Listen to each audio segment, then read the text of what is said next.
So, yeah, this morning it was announced that David Moyes is West Ham's new manager, and I can only believe that they had lined this decision up for a couple of weeks as a fail-safe, and they'd already made the arrangements to replace Bilic with Moyes, because it was very quickly done. They fired him, hired him. Simple. Right, but anyway, you look at his win percentages at the clubs he's been at in the Premier League. Well, since he was at Everton onwards, we don't count Preston North End for some reason. I got these off the BBC Sport website, so it was around 40% for Everton, maybe 41-42% if you round up. He got exactly 50% win percentage at Man United. This is where it all goes horribly wrong. So he's fair, he's good. He's a decent enough manager, where he was.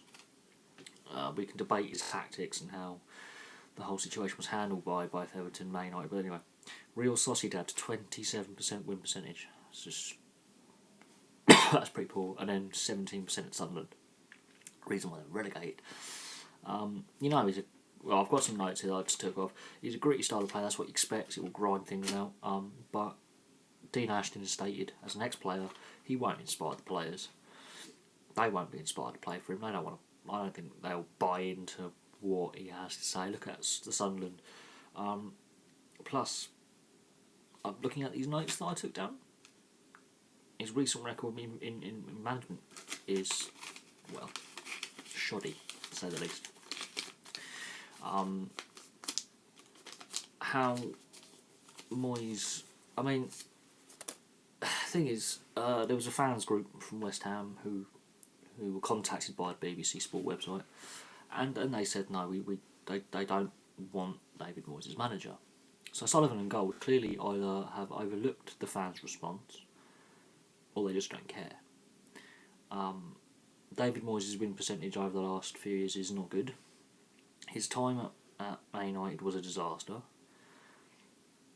But then again, United need to rebuild anyway, and I don't think Mourinho's done a good enough job. He's managed them better, possibly, but they are very There's something wrong about the Man United way they're playing.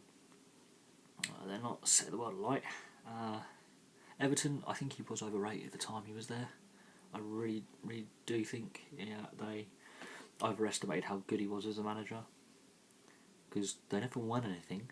They got a one final. So I think Everton also overestimated how good a manager he was. Man United definitely did. Real Sociedad, I think, was a mistake to go to Spain. His style of management and his style of play doesn't suit the Spanish style at all, and Sociedad were kind of glad to get rid of him. And then obviously he went on to Sunderland and had, a disastrous season with a disastrous squad. West Ham, I think, have just relegated themselves, because he's only got a 6-month contract. He can't do anything for another month and a half until the transfer window anyway. So I think Slaven Bilic was looking ill. I think, yes, as Ian Wright has stated, for the sake of his health, it's probably good he takes a break. But this is where I say year-long contracts, you get a year. Like Arsene Wenger, he constantly renews his contract for a year. This year he did it for 2, but he constantly renews and rolls it on. And Slaven Bilic looked like he was about to have a heart attack. I'm not going to lie. He's aged quite considerably in the last 2.5 years at that club. So his health is clearly shot. The fans don't want David Moyes there, and to be honest, certain managers shouldn't manage football games. They shouldn't manage football teams. Sam Allardyce is now interested in the Everton job, but he's a guy who shouldn't be involved in football for other reasons. I understand why Everton fans don't want him as their manager on footballing premise. Fine. The fact he got openly caught out in an undercover press sting saying how to break the rules, and the club he's going to, the club he's linked to, Everton, who owns the club? Is it Morshi? Is it Usumov?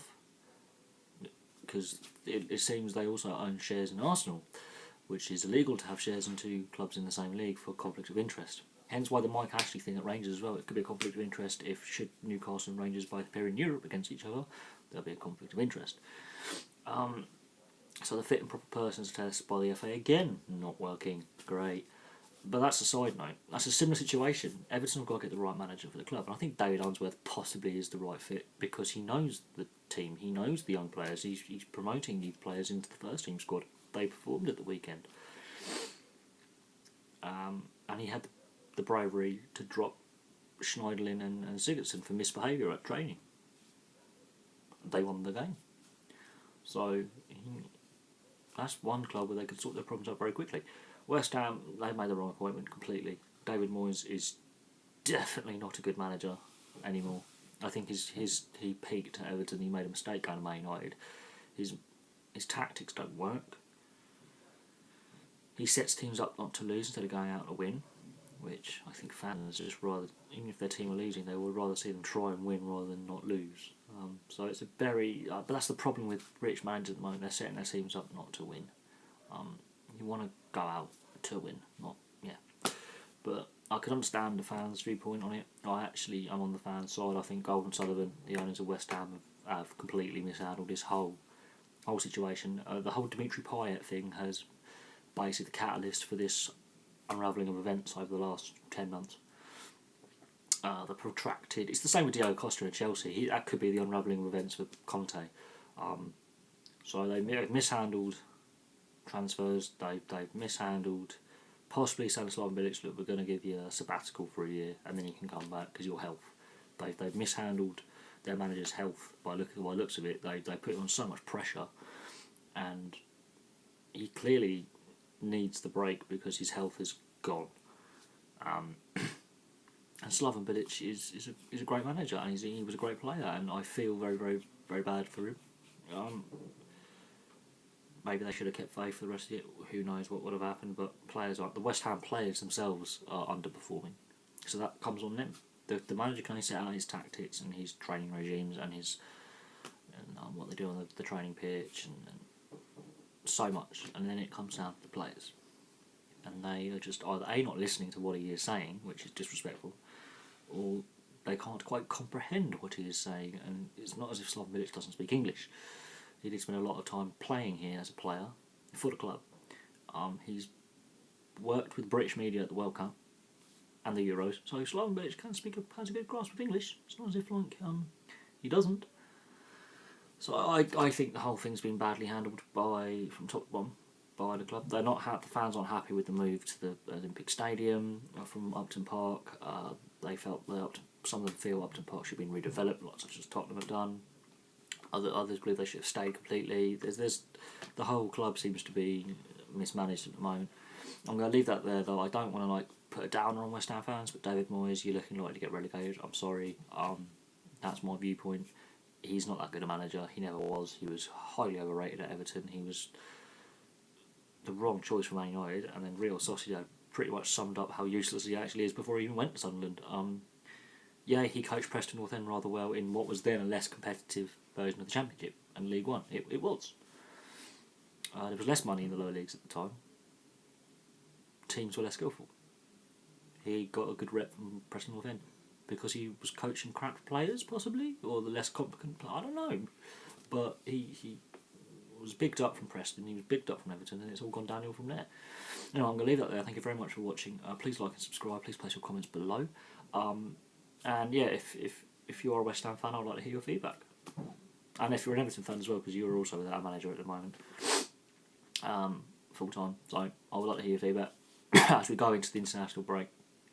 All the Premier League and Championship sides are a week off.